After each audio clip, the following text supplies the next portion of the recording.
listen to these words. The officer reasonably exercised his official powers, duties, or functions when he shot. Those are the words from the official report of the Alabama Attorney General clearing the cop who shot and killed EJ Bradford Jr. And the killing took place on Thanksgiving night at a mall outside of Birmingham. And here's what we know. There was a man firing shots at the mall, but the man was not Bradford. Bradford, who was licensed to carry a firearm, ran toward the shooter. That's when the cop, without so much as warning, shot him dead. And according to an independent autopsy, shot him in the back. EJ Bradford's mother had this message for Alabama Attorney General Steve Marshall. Attorney, I want to know, if that was your child, would you consider this justice? Would anybody consider this justice? You shoot my child 3 times and y'all call that justice. I mean, 3 times in the back. You put yourself in this situation and tell me how you would feel. Because as a mother who carried this child in her stomach,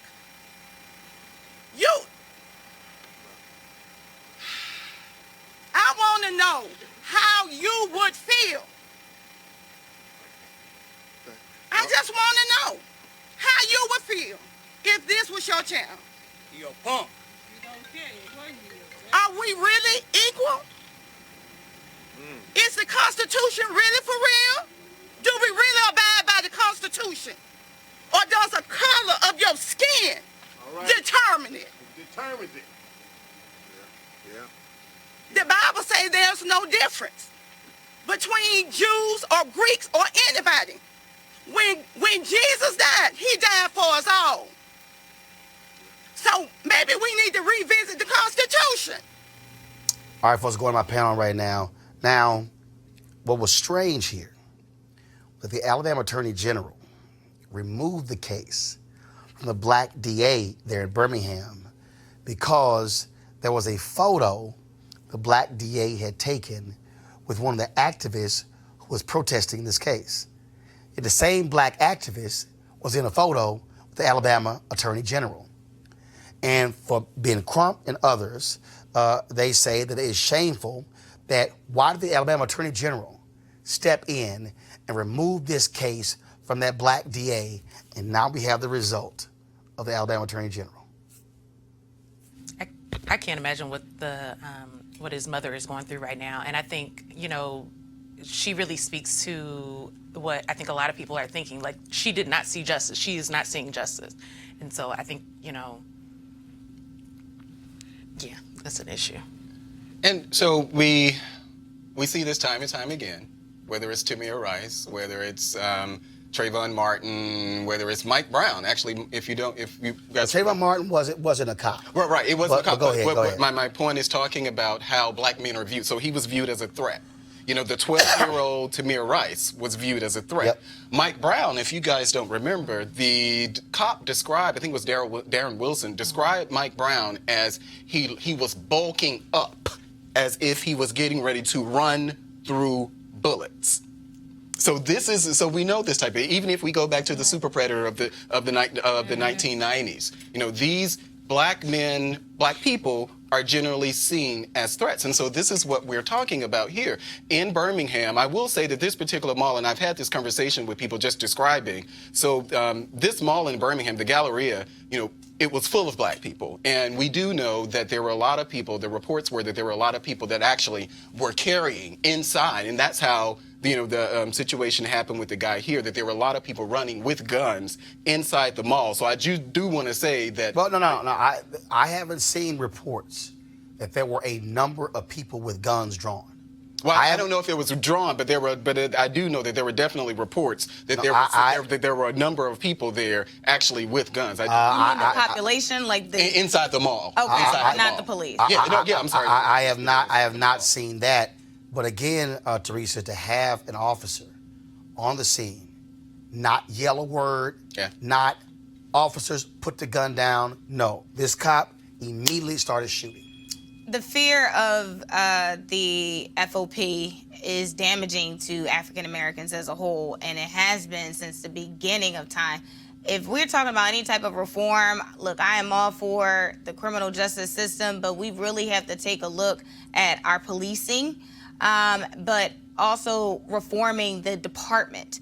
And I think they've tried to make, and I'm talking about different counties and different cities have tried to make reforms in the department, but they do it very slightly by putting an African American at the head, right? But not really reforming some of the policies within it. And thus, we still have some of these brand new police officers in these counties that are still afraid. I mean, they went through the training of how to protect yourself. Right.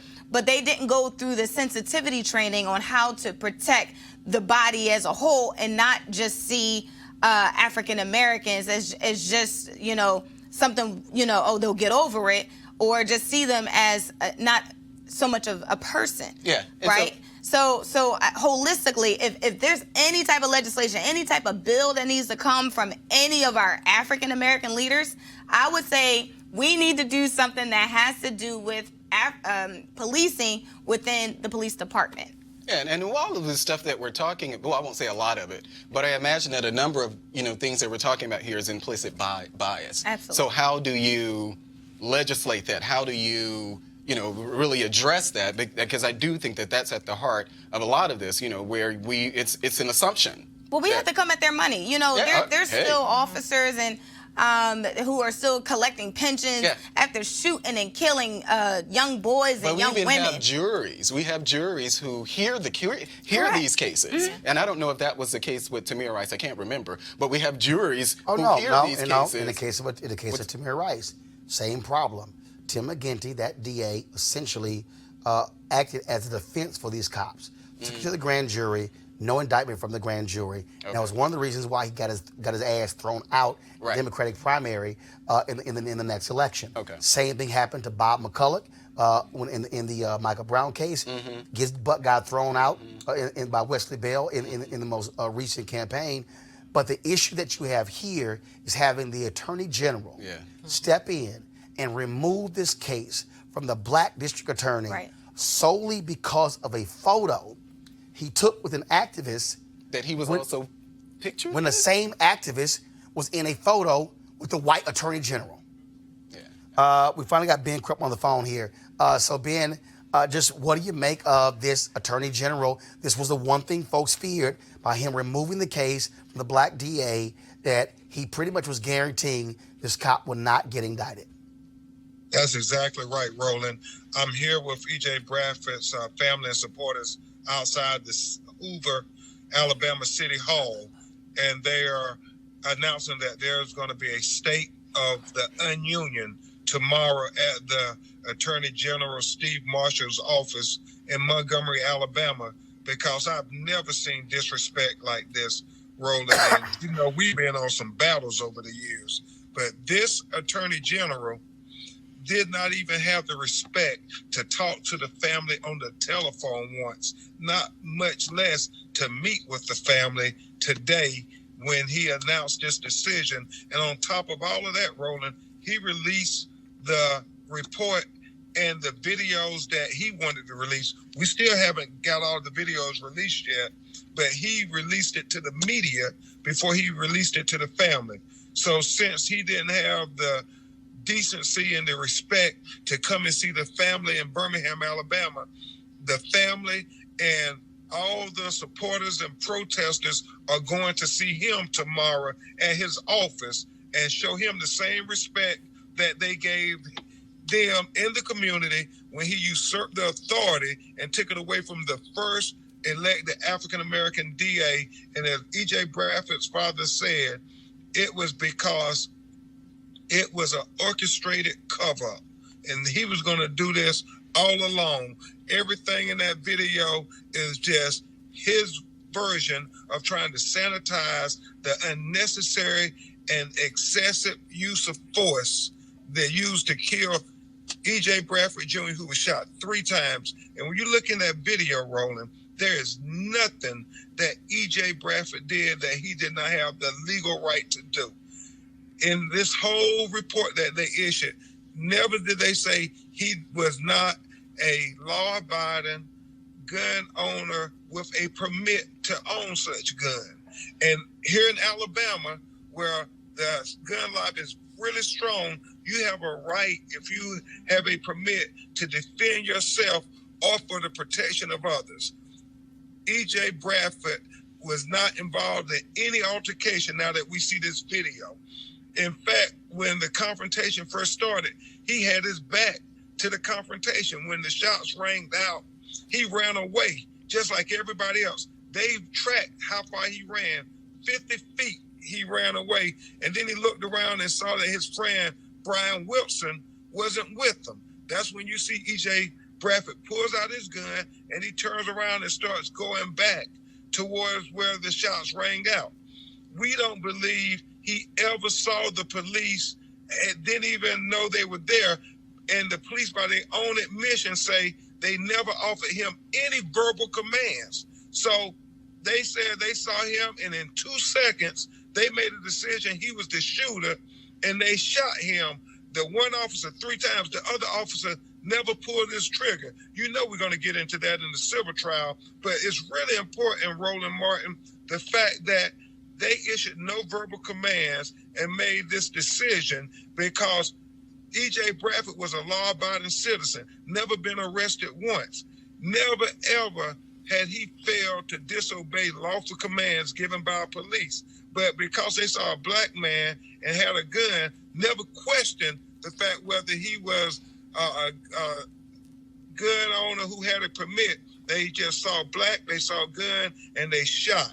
And it is just so disrespectful to his family that they have not yet released the name of the police officer.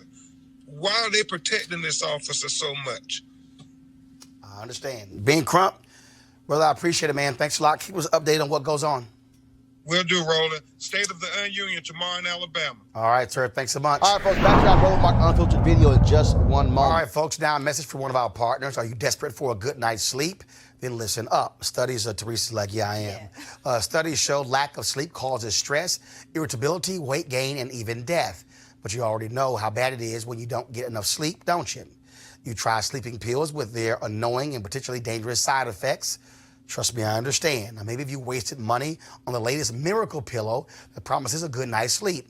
Have any of those worked? If not, this might be a solution.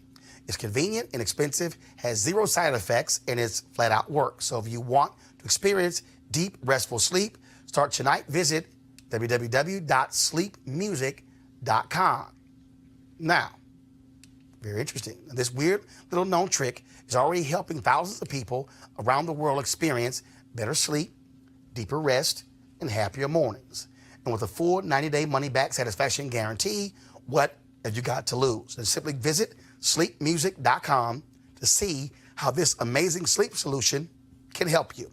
Do me a favor, use the promo code RADIO to get $10 off. That's www.sleepmusic.com. Use the promo code RADIO to get $10 off. Folks, back to our Roland Martin Unfiltered video. You want to check out Roland Martin Unfiltered? YouTube.com/Roland S. Martin. And subscribe to our YouTube channel. There's only one daily digital show out here that keeps it black and keep it real. It's Roland Martin Unfiltered. See that name right there? Roland Martin Unfiltered. Like, share, and subscribe to our YouTube channel. That's youtube.com/Roland S. Martin. And don't forget to turn on your notifications so when we go live, you'll know it.